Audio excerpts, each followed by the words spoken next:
Graça e misericórdia e paz da parte de Deus, nosso Pai, e de nosso Senhor Jesus Cristo. Amém. Jesus Cristo seja louvado. Que nós vivamos para o louvor da sua glória.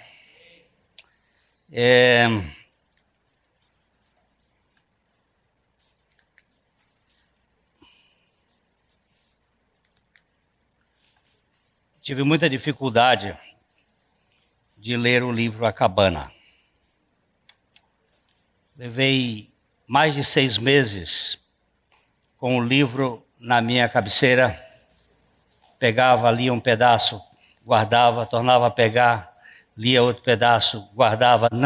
Não conseguia ruminar as ideias que William Paul Jung queria colocar naquele livro sobre Deus Pai, Deus Filho e Deus Espírito Santo. Meus preconceitos são extremamente grandes. Eu tenho uma formação religiosa de tradição. Meu avô já foi batista lá do passado. Então eu tinha uma formação religiosa. Eu não conhecia o Evangelho. Eu vim conhecer o Evangelho aqui em Londrina. Já depois de pastor, alguns anos. Conhecia o engessamento da religião. E a desconstrução desse processo não tem sido fácil. Porque nós somos formados como casca de jabuti. Ali dentro estamos presos e retidos. O jabuti engorda para dentro, ele não engorda para fora. Ele cresce, mas ele engorda para dentro, porque a casca não permite. Há uma carapaça pesada. E a religião tem sido a mais terrível das invenções do diabo na face da terra. Porque deixa as pessoas viciadas com algo endógeno, de dentro. E ela não sabe que está viciada. E, de um modo geral, as pessoas vivem na igreja, mas não são libertas. Elas falam de Deus, mas não conhecem o Deus do qual elas falam. Há muito conhecimento teológico por aí, mas pouco conhecimento relacional. E Baxter Kruger resolveu voltar à cabana. Ele resolveu fazer uma leitura. Ele é um teólogo. E uma coisa que me chamou a atenção neste livro, que é De Volta à Cabana, foi essa expressão, Mac. Mac é o personagem do livro, que é Mackenzie Allen Phillips, aquele pai que perdeu a Missy, a filhinha, num abuso, num momento de maldade, de um abusador, que nada mais é do que a história do William Paul Jung. O escritor foi abusado quando criança. Ele sofreu vários abusos, não só sexuais, mas morais e religiosos. Mas ele viveu dentro da religião. E como abusado, ele resolveu escrever, depois que a sua esposa exerceu um papel de libertação na vida dele, porque foi descoberto que o abusado normalmente é abusador, ou ele vive numa vergonha que ele precisa arranjar um jeito. E ele estava tendo um caso com uma mulher. E a esposa descobriu. E ao descobrir, ele verificou que não estava no inferno. Porque quem ama não joga pedra. Quem ama restaura. E aquela mulher exerceu um papel, por isso que no início do livro, ele fala dela, da Kim, como uma mulher que salvou a minha vida. E ele escreveu aquele livro para contar aos filhos dele o que era a religião e o que era o evangelho, que é o evangelho do Pai, do Filho e do Espírito Santo. Papai, Jesus e Saraiu. Então ele usa toda uma linguagem e ele fez 15 volumes, que era para os seus 4 filhos e alguns amigos. Só que os amigos disseram, isso não pode ficar assim, tem que passar para frente. E só no Brasil, esse livro já foi vendido para mais de 3 milhões de exemplares. É um fenômeno de comunicação. E o livro tem umas coisas muito interessantes, porque ele disse, ele é um escritor comum, aliás, ele nem é escritor, ele é um pai. Um homem que tinha 3 empregos para sustentar a família e que contou a história para os filhos. E essa história, ele disse, eu não quero que o Senhor abençoe nada meu. Eu quero estar no lugar da tua bênção. E no lugar da bênção de Deus, Deus disse o seguinte, me dá a sua historinha e conta para seus filhos que eu quero contar para os meus. E a historinha dele tem muitos aspectos salvadores. E Mac, que é o Mackenzie, não encontrou auxílio efetivo nessa religião que nós conhecemos, seja ela batista, presbiteriana, metodista, católica, espírita, budista, confucionista, esse sistema que o homem criou para aprisionar pessoas, e ele, especialmente no meio cristão, evangélico, protestante, não encontrou no qual tantos de nós fomos criados. Para ser exato, ele acabou encontrando a cura, mas foi preciso desconstruir quase tudo aquilo que lhe haviam contado sobre Deus, sobre si mesmo e os demais sobre a vida. Mas não sobre o que ele ouvira sussurrando no Espírito Santo. Saraiu foi que ensinou muita coisa para ele. E para mim, como teólogo, esse é Baxter Kruger dizendo, para mim como teólogo, é aqui que está a parte mais fascinante. O que Mackenzie encontrou foi a pura bondade e o amor do Pai, do Filho e do Espírito Santo. A antiga verdade que um dia transformou o mundo. A cabana é a voz da igreja original chamando-nos de nossa loucura de volta ao verdadeiro lar, no Pai, no Filho e no Espírito Santo. Nesta habitação de relacionamento. A história dentro da história é que Paul Jung, por intermédio da vida trágica e da cura de Mackenzie Allen Phillips, achou um jeito de escapar dos dragões vigilantes do legalismo e do racionalismo em que foi transformada nossa crença e de nos apresentar a verdade que liberta.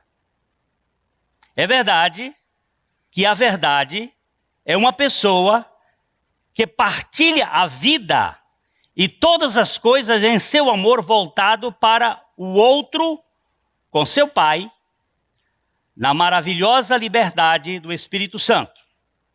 É uma pessoa que atravessou todos os mundos para nos encontrar em nossa dor. É uma pessoa que trouxe com ele seu Pai e o Espírito Santo juntos. Em algum lugar dentro de nós sabemos que isso é verdade. Mas temos medo. Temos muito medo. Pois quando esse fio é puxado, muitos tapetes começam a se desfazer. Contudo, no exato instante em que você tem medo de que seu mundo seja parecido, descobre que alguém com letra maiúscula, está tecendo um novo tapete da simplicidade, da liberdade e da vida inimagináveis. No meio da história, quando Mac está sendo amado através de um processo de cura de aproximadamente 15 passos, Sofia, a sabedoria, a velha linguagem do Velho Testamento, que é Cristo no Velho Testamento, o exorta com palavras que todos que os amam, a vida devem observar atentamente. Talvez, diz a sabedoria, sua ideia de Deus esteja errada. Depois Saraiu lhe diz, disponha-se a reexaminar aquilo em que acredita. Talvez a sua ideia de Deus esteja errada. Disponha-se a reexaminar aquilo em que acredita. Salmo 110.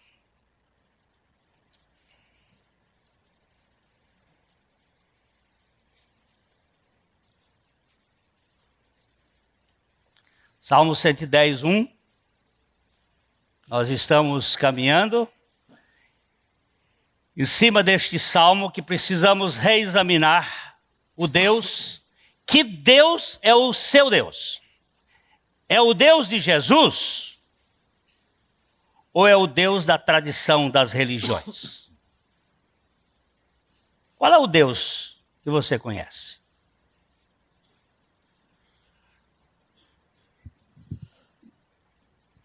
Disse o Senhor ao meu Senhor, assenta-te à minha direita, até que eu ponha os teus inimigos debaixo dos teus pés. Continue. O Senhor enviará de Sião o cetro do seu poder, dizendo, domina entre os teus inimigos. Apresentar-se-á voluntariamente o teu povo, no dia do teu poder, com santos ornamentos, como o orvalho emergindo da aurora, serão os teus jovens.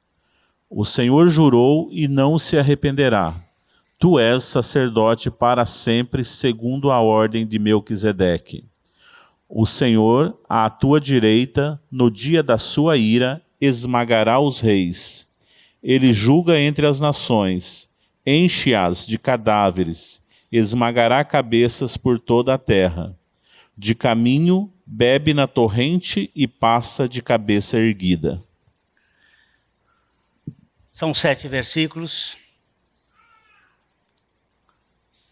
São 7 passos muito interessantes. Nós estamos ainda no primeiro. O Senhor, disse o Senhor ao meu Senhor, verso 1, por favor. Disse Javé, Senhor escrito com todas as letras maiúsculas, ao meu Senhor, Jesus encarnado, que veio realizar uma obra contida no Pai, no Filho e no Espírito Santo. Ele é a encarnação do Verbo, mas ele e o Pai disse, eu e o Pai somos um. E o outro, o Paráclitos, junto com ele, um. Javé disse ao meu Senhor, a Jesus, a encarnação do Verbo. Cristo é o Messias, é o ungido. Jesus é o homem. Cristo, Jesus, é Deus homem. É Deus habitando conosco.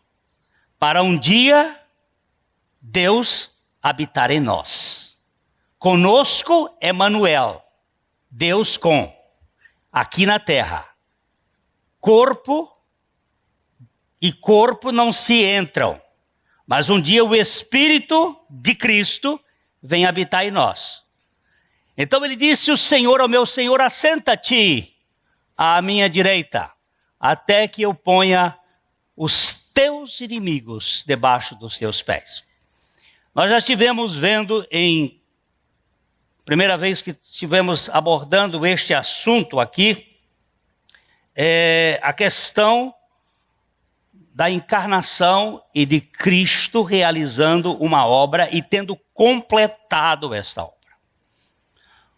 O tudo está consumado da cruz significa que nada tem para ser feito posteriormente. Que Jesus veio aqui à terra para realizar uma obra perfeita, completa e irretocável. Não tem o que mais fazer. Não existe possibilidade de nós aperfeiçoarmos qualquer coisa daquilo que Cristo fez. Ele é totalmente suficiente, totalmente eficiente e totalmente eficaz. Nós temos muitos remédios que são eficientes, mas não são eficazes para certas doenças. Jesus não só é suficiente, é eficiente e é eficaz para toda a nossa salvação, para toda a nossa santificação e para toda a nossa glorificação. Ele é tudo. Não existe possibilidade de você fazer absolutamente nada para melhorar a sua performance diante da salvação. Aliás, a única coisa que você pode fazer é estragar. A única coisa que você pode fazer é dificultar mais o seu descanso. Então, nós temos que entender que este assentar-se implica na consumação da obra. Que no velho pacto não havia cadeira no tabernáculo, no templo, e que Jesus está assentado. O que significa que tudo está completo. Então agora estamos retornando e vamos voltar para o capítulo 8, versos 1 e 2 de Hebreus.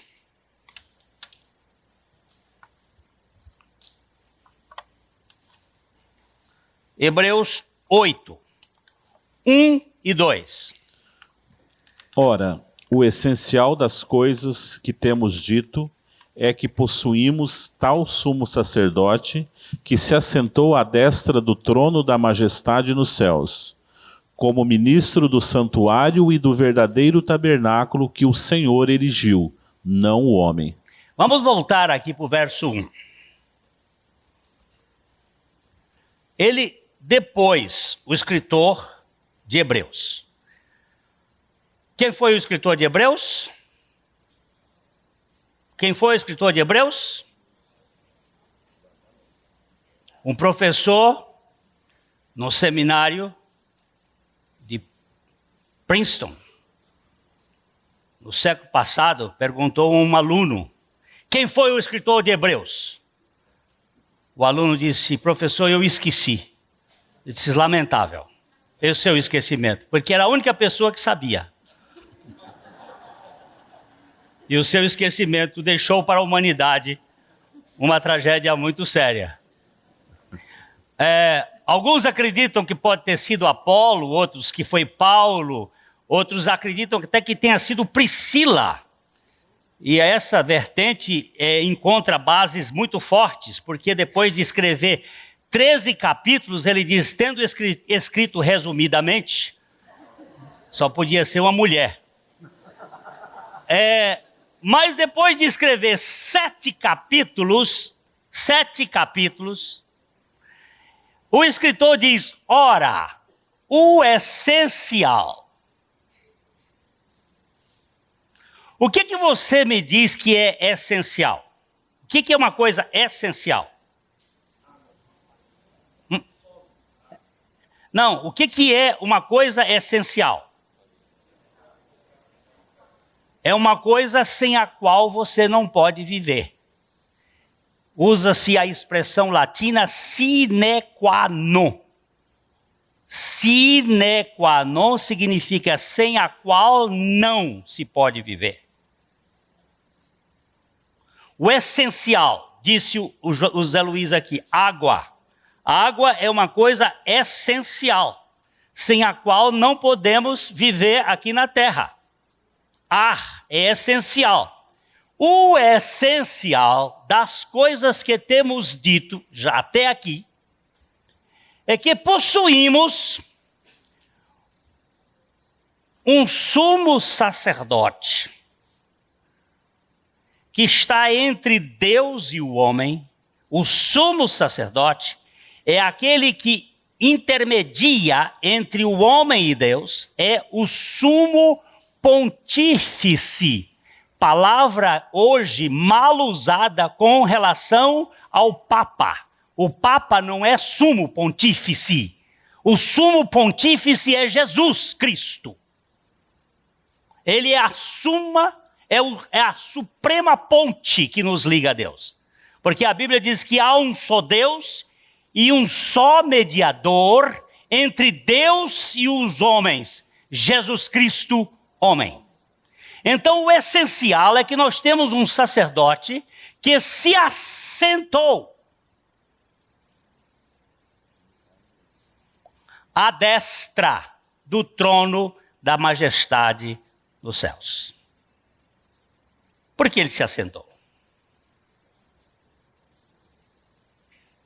Por que ele se assentou? Diga. Porque não tem mais nada para fazer. A obra está completa. E hoje, ele assentado no céu faz uma obra. Ele tem um ministério hoje. Ele está sentado lá intercedendo por nós, aqui em Londrina. Não só aqui em Londrina, mas sobre toda a face da terra, para que aqueles que ouçam o evangelho da suficiente graça de Deus possam receber e não ser enganados pelos picaretas da religião. É a intercessão de Cristo. Então esse sumo sacerdote está à destra do trono da majestade dos céus, consumou uma obra perfeita.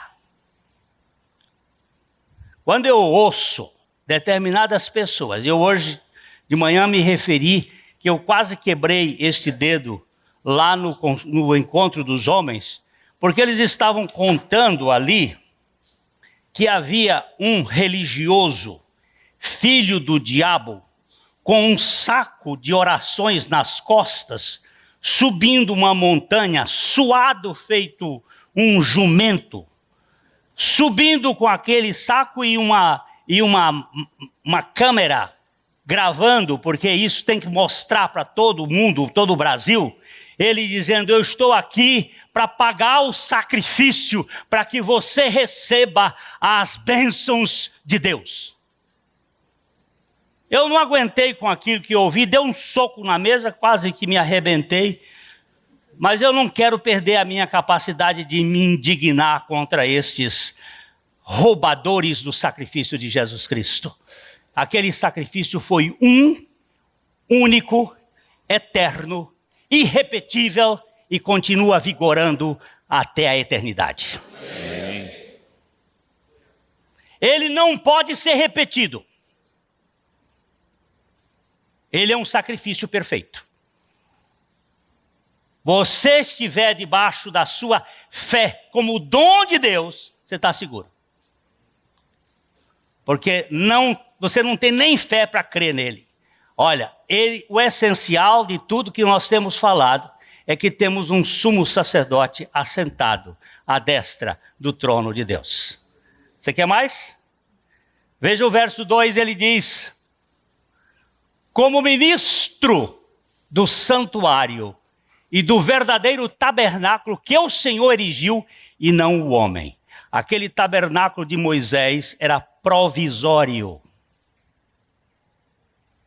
Até que viesse aquele que tinha um processo eterno de redenção permanente. Cessa tudo enquanto a antiga musa canta. Pode acabar com sua ideia de que você vai fazer a Deus amar você mais. Se você for fiel, Deus te ama. Se você for infiel, Deus te ama. Você está pregando que eu posso viver infielmente e Deus vai me amar completamente? Sim, senhor. Só que você vai sofrer as consequências da sua infidelidade, da mesma maneira que uma pessoa, quando põe a mão no fogo, queima e vai sofrer as consequências. Mas isso não desfaz o amor de Deus por você. Pelo contrário, Ele vai lhe levar a algumas circunstâncias até que você se renda completamente. Segundo o apóstolo Pedro, o assentar-se está relacionado à obra da cruz, através da morte e ressurreição de Jesus, Atos capítulo 2, versos 34 a 36, estabelecimento de um senhorio como o Senhor ressuscitado, morte e ressurreição faz de Jesus Cristo o Senhor. Olha, temos disse o Senhor Javé ao meu Senhor, assenta-te. Jesus Cristo se tornou Senhor pela sua morte e ressurreição. Atos capítulo 2, 34 a 36. Porque Davi não subiu aos céus, mas ele mesmo declara: disse o Senhor ao meu Senhor, assenta-te à minha direita, até que eu ponha os teus inimigos por estrado dos teus pés. Esteja absolutamente certa, pois toda a casa de Israel, de que a este Jesus que vós crucificastes, Deus o fez Senhor e Cristo. A vida cristã do Evangelho de Jesus Cristo está fundamentada em dois pilares: morte e ressurreição. Morte e ressurreição de Cristo. Morte e ressurreição com Cristo. A morte de Cristo tinha como finalidade levar a minha morte com Cristo. A ressurreição de Cristo tinha como finalidade levar a minha ressurreição em Cristo. Isso é a súmula do Evangelho. Vamos voltar para o verso. Porque Davi não subiu aos céus, mas ele mesmo declara, disse, aqui quando aparece Senhor ao meu Senhor, aqui é grego. Aquele outro é citação do grego. Por isso, no grego não tem essa expressão. Disse Kyrios ao meu Kyrios. Tanto faz Senhor Javé como Senhor Jesus, é a mesma expressão. No hebraico, não. É Javé, o Senhor, e Adonai. Disse o Senhor ao meu Senhor, assenta-te à minha direita, até que eu ponha os teus inimigos por estrado dos teus pés. Quem está dizendo isso é o Pai.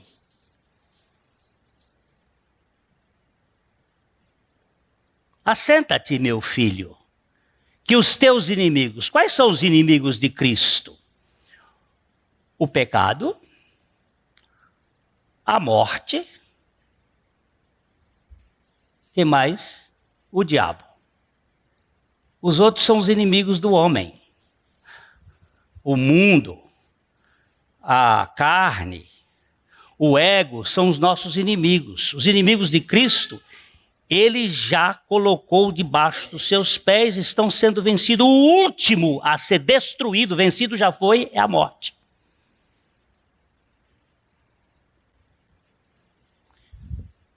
Até que eu ponha os teus inimigos debaixo dos teus pés. Veja agora o verso 36. Esteja.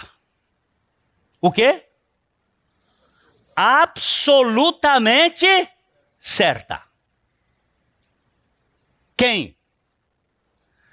Toda a casa de Israel. Por favor, gente. Israel não é judeu. Judeus são os descendentes de Judá, da tribo de Judá. Israel são os descendentes de Jacó depois que ele passou pelo vale de Jaboque. Israel é uma linguagem diferente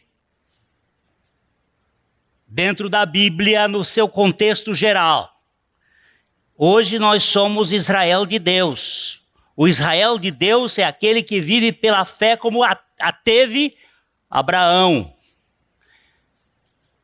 A toda a casa de Israel, a todos aqueles que vivem pela fé em Cristo Jesus, de que esse Jesus, não só vós, judeus, matastes, mas Glênio também fazia parte da morte de Jesus Cristo, porque Jesus Cristo não morreu por causa que os judeus mataram, nem Pilatos, nem Roma. Ele morreu por causa de Glênio, absolutamente por causa dos meus pecados. E agora você, se quiser entrar nessa fila, já tem a obra de Deus providenciada para você. Eu me lembro de um dia que um jornalista da Folha de Londrina estava fazendo um artigo sobre a Páscoa. Diga-se de passagem aqui, parêntese. Nós precisamos no próximo ano acabar com essa história de dar bolo, pão, bombom de chocolate para menino em Páscoa. Até que esse ano vai. Nós vamos parar com essas besteiras de criar a Páscoa dentro do modelo velho. Isso é modelo do capeta. De ovo de Páscoa e de chocolate que faz mal à saúde. Você quer que eu dê uma aula hoje aqui de adoecimento por causa de chocolate e de açúcar? O professor, meu guru está ali sentado, professor Junô. Nós vamos começar a mexer com esse povo aqui. E agora eu já me perdi.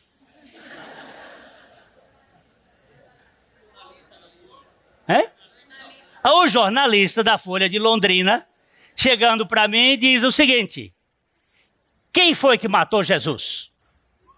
Os judeus ou Roma? Digo, nem judeu nem Roma. Quem matou Jesus foi Deus. Como assim? Eu disse, foi o Pai que enviou ele para morrer.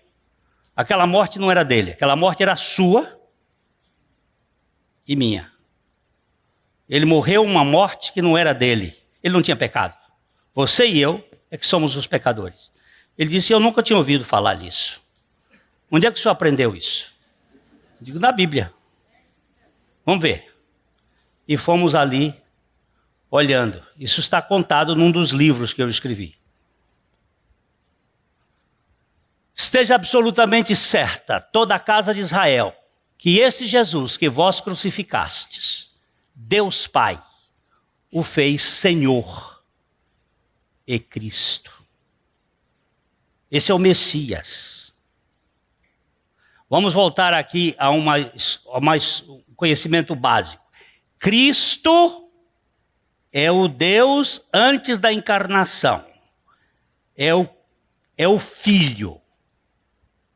Elohim é o nome plural que tem o Pai, El Shaddai, que tem o Filho, Yahvé, e que tem o Espírito, El Elyon, o Ruach Elyon, o Deus Espírito do Deus Altíssimo. A Trindade. Agora, Jesus Cristo, Jesus é o homem. Cristo é o Cristo. Cristo Jesus é Deus humano, Deus em carne. Jesus Cristo é o homem ressuscitado como Deus. Cristo Jesus é Deus encarnado. Jesus Cristo é o homem exaltado na posição de Deus.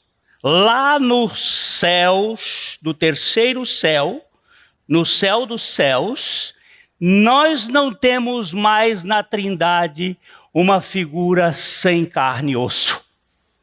A figura que está lá no céu hoje, eternamente, amém, é um homem.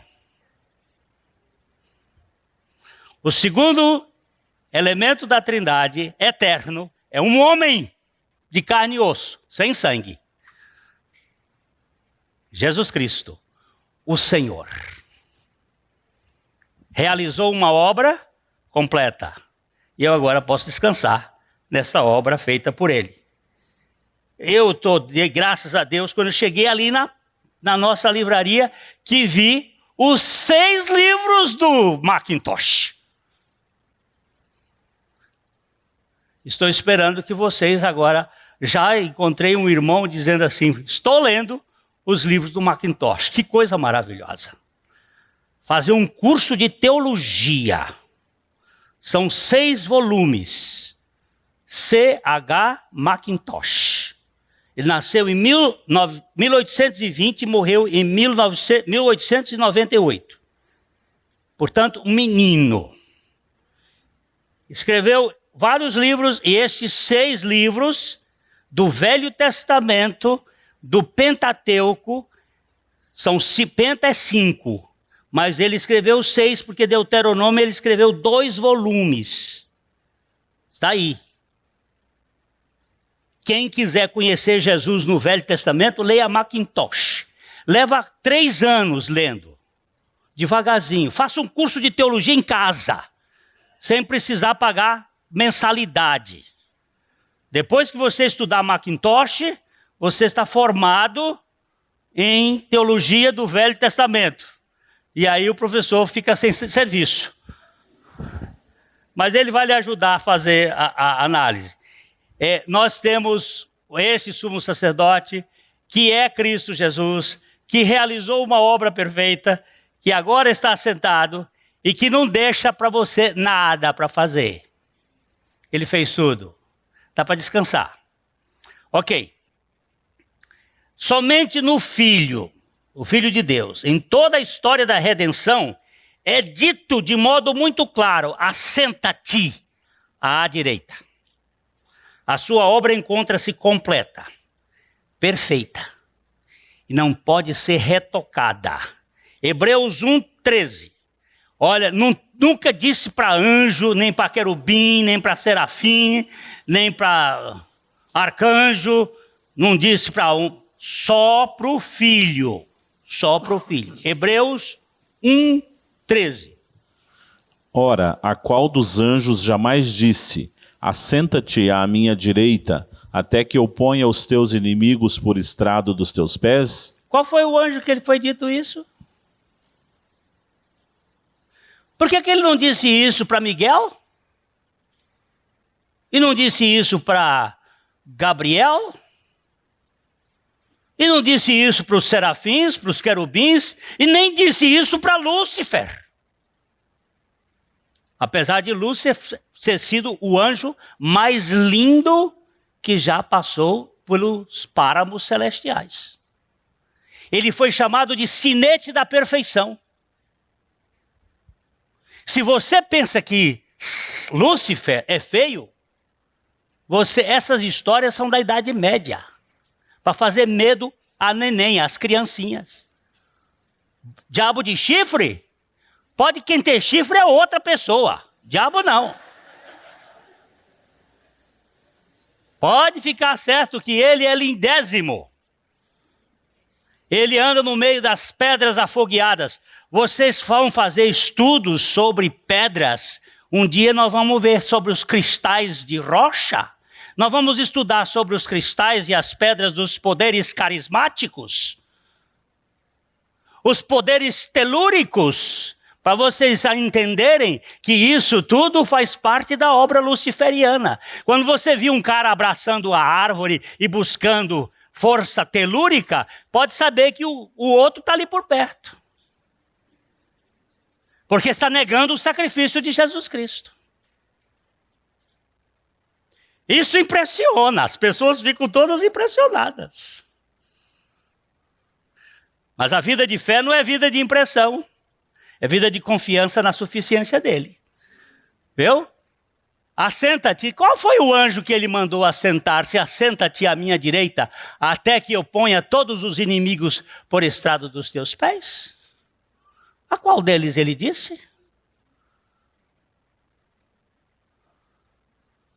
Por que só o Filho? Porque só o Filho consumou uma obra total. Olhando para você, olhando no seu rosto. Não é obra de acusação, é obra de salvação. Vamos dar uma olhadinha aí, Hebreus, aí mesmo, o 1, de 1 a 4. Havendo Deus outrora falado muitas vezes e de muitas maneiras aos pais pelos profetas, nestes últimos dias nos falou pelo Filho, a quem constituiu o herdeiro de todas as coisas, pelo qual também fez o universo. Ele que é o resplendor da glória e a expressão exata do seu ser, sustentando todas as coisas pela palavra do seu poder.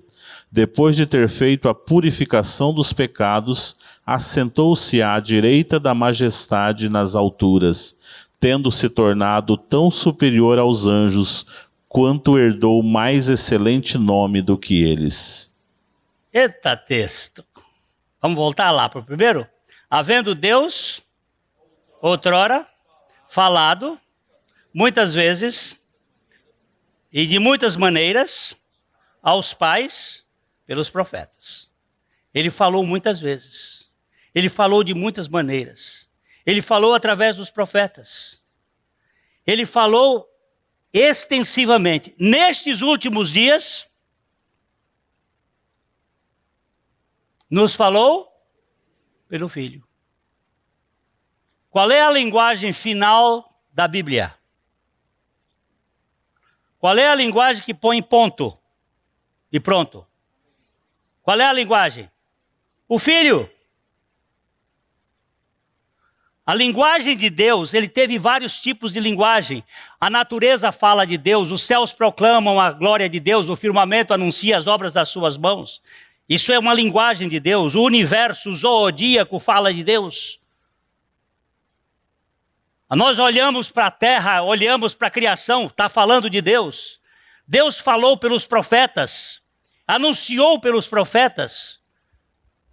Deus falou de várias maneiras, mas chegou um ponto que ele falou exclusivamente. Nesses últimos dias. Quando é que começam os últimos dias na Bíblia? A partir do nascimento de Jesus Cristo. Nós estamos vivendo nos últimos dias.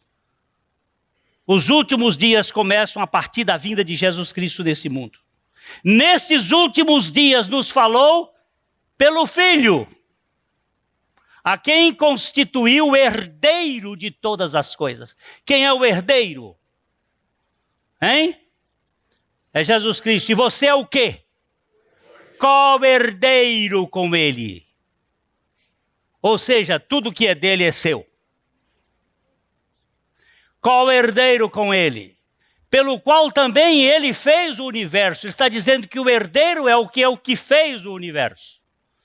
E aí no verso 3 ele diz, ele, este herdeiro, é o resplendor, é a esplêndida manifestação da glória, e a expressão perfeita, exata do ser divino, sustentando todas as coisas pela palavra do seu poder.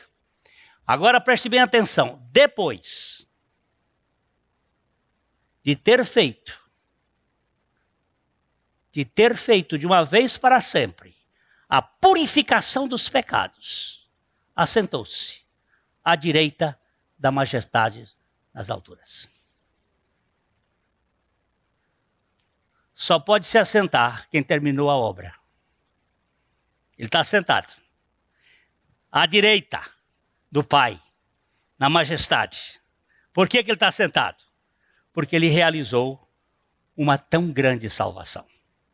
Por isso que o escritor aos Hebreus vai dizer assim, como escaparemos nós se negligenciarmos essa tão grande salvação? Está sentado.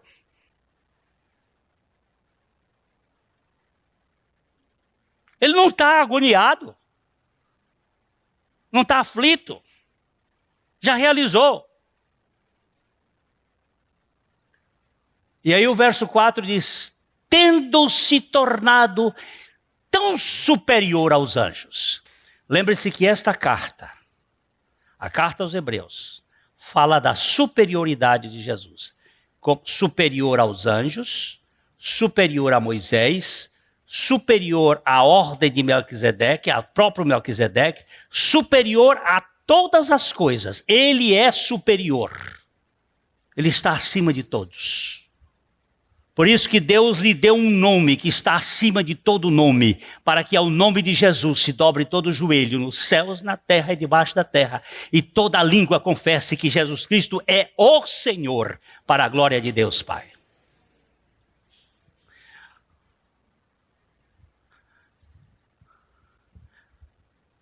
Alguns anos atrás, lá no Canadá, eu vi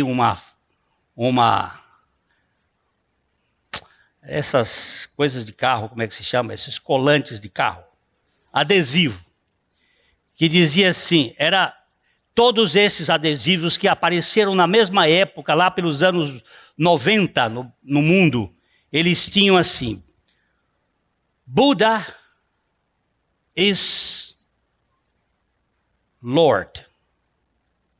Buda é Senhor. Aí, no outro lugar, aparecia assim: Jesus is Lord. Jesus é Senhor. E lá no Canadá eu vi assim: Lutzi is the Lord. Lutzi é a forma latina de Lúcifer. Is the Lord, o Senhor. Ele quer usurpar esse título de Cristo. Mas quem é o Senhor é aquele que venceu o pecado, a morte e o diabo na cruz. Esse é Jesus is the Lord. Esse é o Senhor. Não é essa turminha que quer botar nesses que não venceram nada o título que pertence a ele.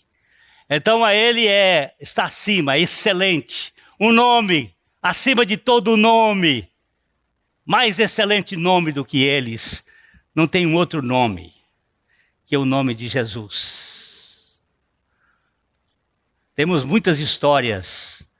Billy Graham conta que uma senhora estava com a filhinha naquela tipóia, aqui que eles usam lá no Tibete, catando arroz na barranca do morro. E ela acostando ali, de repente ela olha em cima na pedra uma tigresa e 2 tigrinhos. E a tigresa lambendo os beiços. Estava acabando de fazer uma oração. Graças te dou por esse alimento, Pai.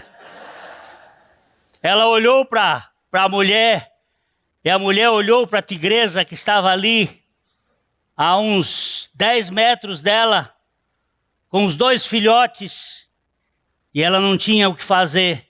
Ela não podia virar as costas que o neném estava aqui. Ela olhou para a tigresa e disse: Jesus. Billy Graham diz em Jesus. Sem dúvida ela disse na língua dela: Jesus.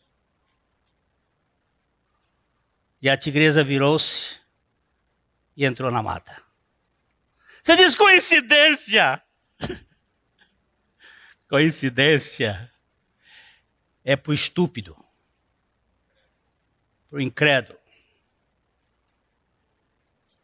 Aqui nessa igreja tem um homem que é alucinado por velocidade. Ele não anda a menos de 180, 200. Agora acho que está velho o suficiente para não fazer mais essas loucuras. Mas ele vinha com a esposa e de repente o carro deu uma virada, não tinha mais tempo para fazer nada, tinha uma pedra na frente, não tinha freio, e ele disse, Jesus! Caiu do outro lado. Coincidência. Coincidência. Billy Graham conta que um pastor entra numa igreja, numa casa de uma pessoa lá na China. Estava alguém sacrificando uma galinha ao demônio. E aquele pastor, quando entrou, aquele homem entrou naquela casa para pregar o evangelho, a mulher veio com a faca em cima dele para sangrá-lo. Ele disse, Jesus, ela caiu. Esse é o nome que está acima de todo nome. Até mesmo o incrédulo, quando usa esse nome, ele diz assim, em meu nome expulsarão demônios, farão maravilhas, mas eu nunca conheci, porque o nome dele, até pelo incrédulo, é poderoso. Agora, quanto mais para os filhos. Esse é o nome, querido. É o sumo sacerdote que está sentado, que ama você, que é apaixonado por você, que não tem um pecado que ele não tenha vencido. Um irmão me disse assim, Glênio, é certo pedir perdão a Jesus pelos pecados? Eu disse, não, não é certo. Você pode confessar, porque perdoado você já está. Confessar é diferente de pedir perdão por uma coisa que já lhe deu. Confessar e dizer, Senhor, isso é pecado. Isso aqui que o Senhor disse é o pecado que eu cometi. Ele disse, mas você já está perdoado. Ali na cruz eu carreguei todos os seus pecados. Esse pedir perdão é incredulidade, nossa. Que coisa mais linda, não é? Pai. Vamos dar uma olhadinha.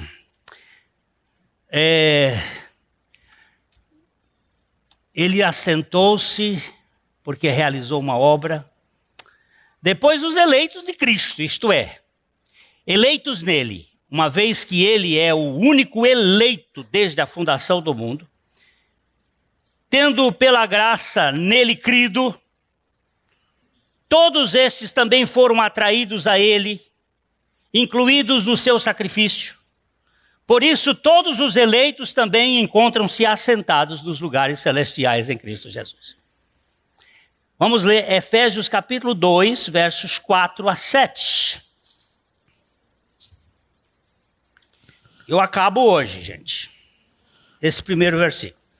Mas Deus, sendo rico em misericórdia, por causa do grande amor com que nos amou, e estando nós mortos em nossos delitos, nos deu vida juntamente com Cristo, pela graça sois salvos.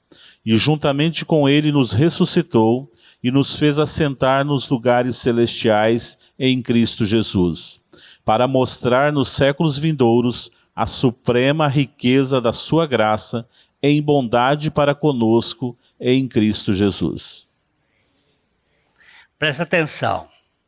Leia a Bíblia olhando preposição. Presta atenção nas preposições da Bíblia. Presta atenção nos verbos da Bíblia. Vamos voltar lá. Mas Deus é o quê? É o quê? É riquíssimo, diz a outra versão. É riquíssimo. Humberto, qual é a palavra no grego aqui para rico? Plutocratas. Pluto. Muito, muito rico. Muito rico. Muito rico. Rico em quê? Em misericórdia. O que é misericórdia? É não dar àquele que merecia o que ele merecia. Deus é rico em misericórdia. E por causa de quê? Do grande amor com que nos amou. Qual foi o amor dele? De tal maneira que deu o seu Filho unigênito. Que amor é este? É inesgotável. Faz favor de beber a água do Oceano Atlântico todo. Tente pegar um copo todo dia, toda hora e começar a beber. Quantos anos você levará bebendo a água do Oceano Atlântico? Quando é que você vai esvaziar o Oceano Atlântico? E se toda a humanidade resolvesse beber a água do Oceano Atlântico, fosse transformada em água doce e eles fossem beber? Pode tomar, pode tomar. Quanto mais toma, mais tem. Tenta esgotar o amor de Deus. Faz favor.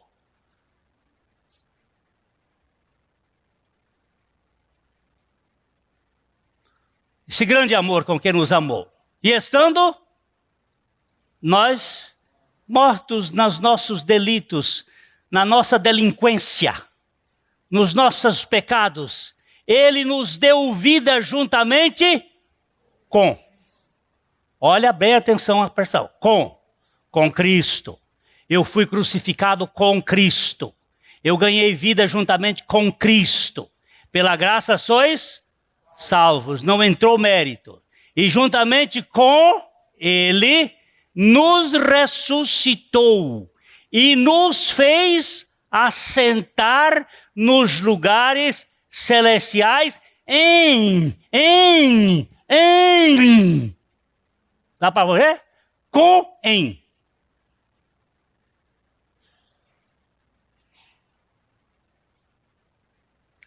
Eu estou nele, em Cristo. O único eleito desde a fundação do mundo é Cristo. E todos os que estão em Cristo são eleitos com Cristo. O único eleito. Aí, se vocês quiserem estudar essa teologia, vão estudar Barth, a dogmática de Barth, que ele vai explicar para vocês. O eleito nos fez eleitos nele. Quem está em Cristo é eleito. Quem não está em Cristo é queijo. Não é eleito. Para mostrar nos séculos vindouros, o que ele vai mostrar a quem? Aos principados, às potestades, aos demônios e aos incrédulos do século vindouro, a suprema riqueza de quê? Da sua graça em bondade para conosco em Cristo Jesus. Desconstruir religião é um projeto difícil.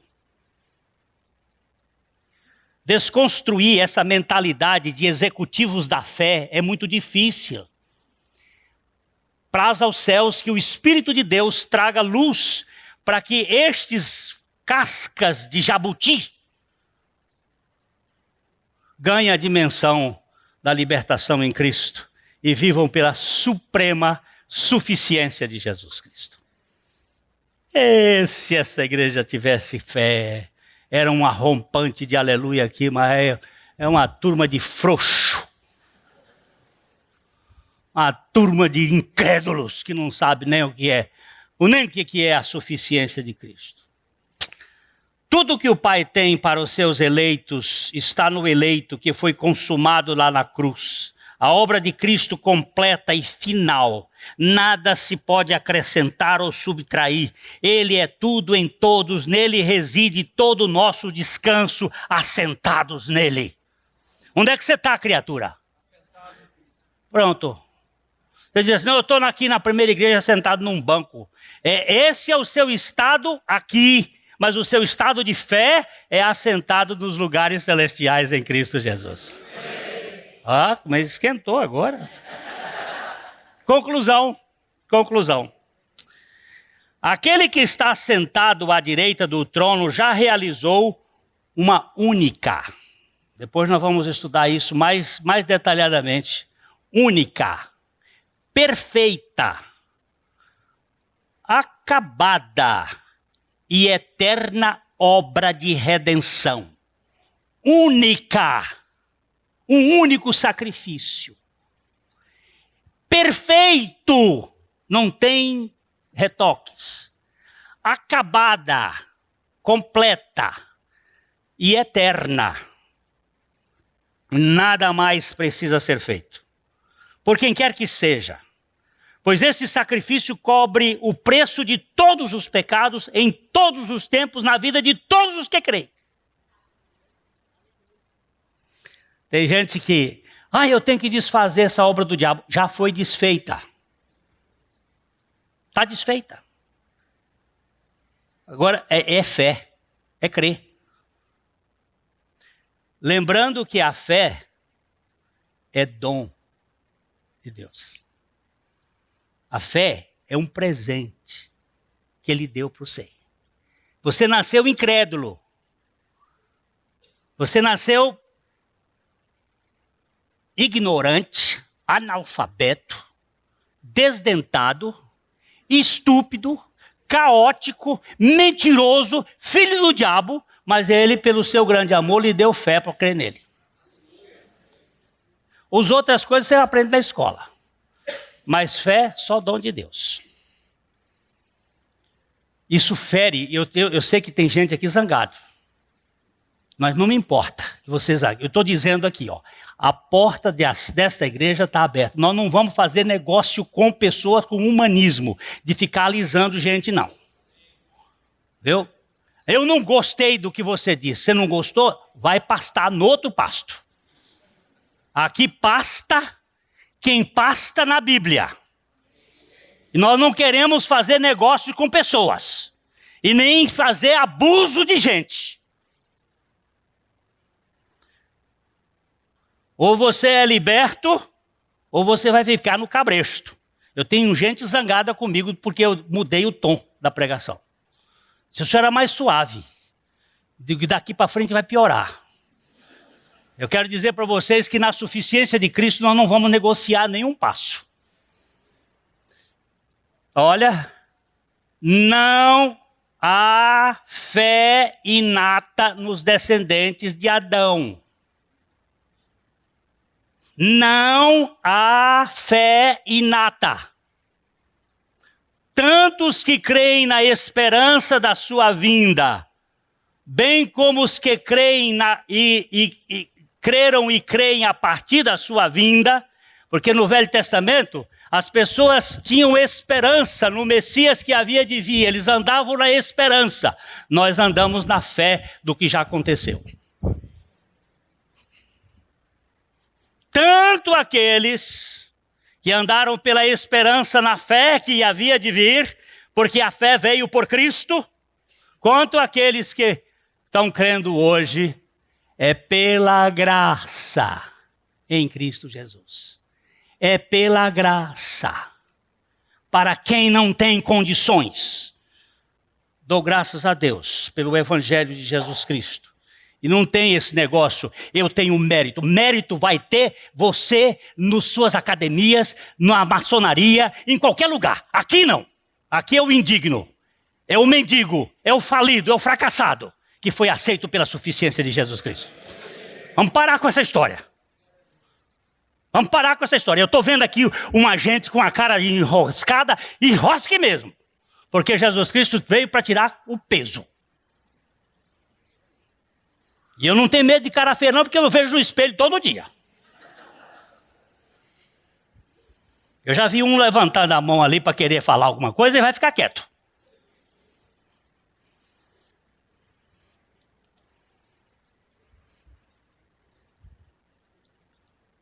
Tanto um quanto o outro. O Cordeiro de Deus que tira o pecado do mundo de todos estão cobertos pela eficácia de sua missão. Missão messiânica. Pela eficácia, pela eficiência dessa obra da cruz.